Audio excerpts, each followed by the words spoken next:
For today's video mga sis ay gagawa tayo ng buchi recipe. At ito nga pala ang mga sangkap na kakailanganin.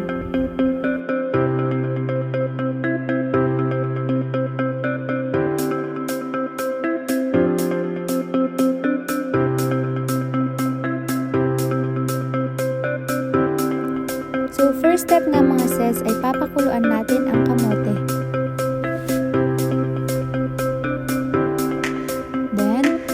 Kapag malambot na ito, dudurugin na natin.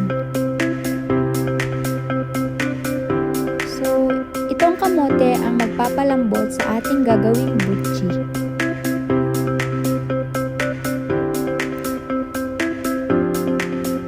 So, pag nadurog na itong kamote, lalagyan na natin ito ng glutinous rice flour.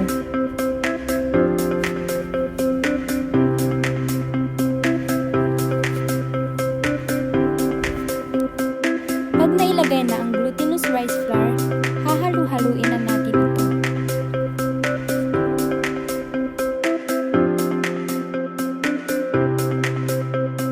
Next naman ay lalagyan natin ng white sugar.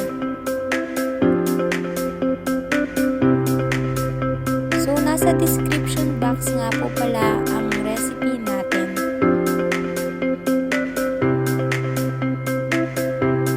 Next naman ay lalagyan natin ng evaporated milk.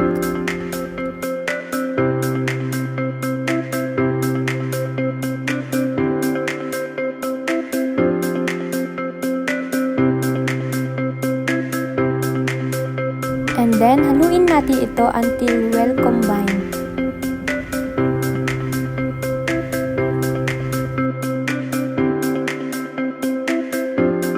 At pag ganito ng itsura niya, pwede na natin itong bilog-bilogin at lagyan ng cheese sa loob.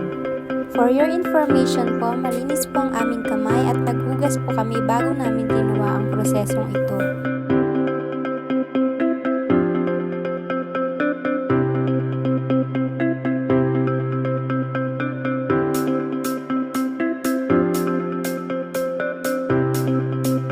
Tapos na ito, ready to fry na po ang ating buchi recipe. And then, charan! Yan na po ang finished product ng ating buchi. Hope you like it po. Thank you for watching. Bye-bye!